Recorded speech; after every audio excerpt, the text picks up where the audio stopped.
Hey all, Jason Levon, priest at St. Luke's Episcopal Church in Milwaukee, Wisconsin. Welcome to another Pause and Pray. When I was in middle school, we had a football coach, Coach V. He would throw out a lot of mantras at us. One of them was the mantra, winners do one more. And what that meant if we were doing a set of push-ups or sit-ups or up-downs or running sprints or running a drill, he'd blow the whistle when we were done and exhausted, and he'd say, winners do one more. And that meant we did another set of push-ups, sit-ups, up-down sprints, or ran a drill again. As 8th graders, we would all grumble at this. But now looking back at it, I do see there were some real layers of wisdom behind that mantra. There was the physical layer of wisdom, and that Coach V wanted us to be in the best shape possible so that maybe on Saturday mornings we could outlast our opponent on the field. There was a psychological wisdom behind it, wanting us to see that when we got to some limits physically or mentally, we could push through them, even if just a little bit, and become stronger mentally on and off the field. And I think there was just a general life wisdom behind that mantra. Because as any of us who know who've lived and loved and sacrificed, sometimes after a day or a season of exhaustion, life invites just a little more love and sacrifice out of us. I think of Janelle, a single mother of 2. She works a low-wage job, and because of that, works as many hours possible, takes as much overtime as she can get just to scrape by, living paycheck to paycheck.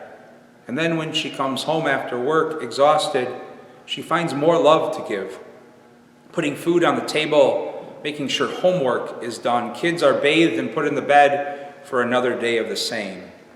And then after that, if there's any energy or time, she might tend to some things around the house. But usually she collapses on the couch or her bed in total exhaustion.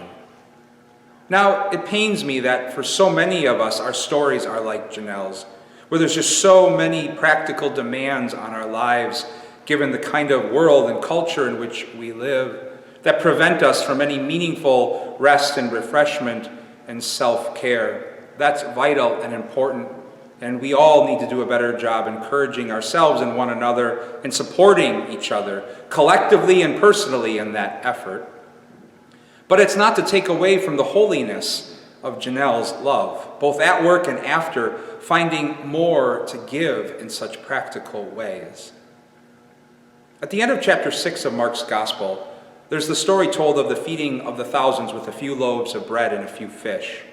But what's remarkable is how that story begins and ends. It begins with Jesus calling his disciples and basically saying, look, we're exhausted. We need to get away to a deserted place for rest and renewal. And they set out to do that, but they're stymied by the crowds who get wind of their journey and meet them when they get off the boat because they're aching and hungry and longing for more, probably what they can't even name. Jesus gets off the boat and encounters all of this hunger and gives just a little bit more, even though he's exhausted and worn out. Seeing them as sheep without a shepherd and having compassion on them, he ends up feeding them in a way they never could have imagined. And then the text says he and his disciples did finally get away for some rest and renewal. And we shouldn't overlook that. No spirituality that's healthy and mature, or psychology that's healthy and mature, would suggest that we need to just keep giving and giving and giving until and beyond nothing else being able to be given. Any spirituality that's healthy or psychology will say we need to fill our cups up with life and love and peace so that we have some to give away to others. But sometimes, even when we're tired, life, responsibility will invite us to give a little bit more. Maybe it's along those lines that we find an invitation today to pause and pray. First, reflecting on some of those beautiful instruments that kept giving a love and encouragement to us along our journeys. Maybe we find that in coaches and teachers or mentors or parents. I know Janelle finds it in her neighbors who will frequently be there to watch her kids when they get home from school because she's picking up a few extra hours of overtime. Or will babysit regularly so that Janelle can steal away to get her hair done or her nails done. important and holy self-care for her.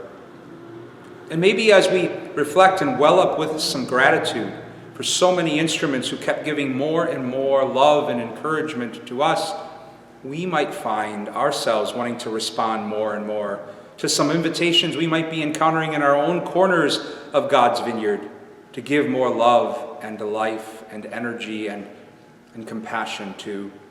Maybe that's even ourselves. Maybe this Lent we find the grace to give ourselves permission to practice some real rest and renewal because we're so frazzled by the busyness and craziness of life.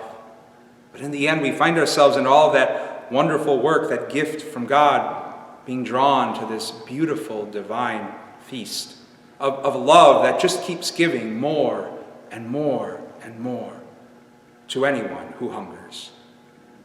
Lenten peace and blessings to you all.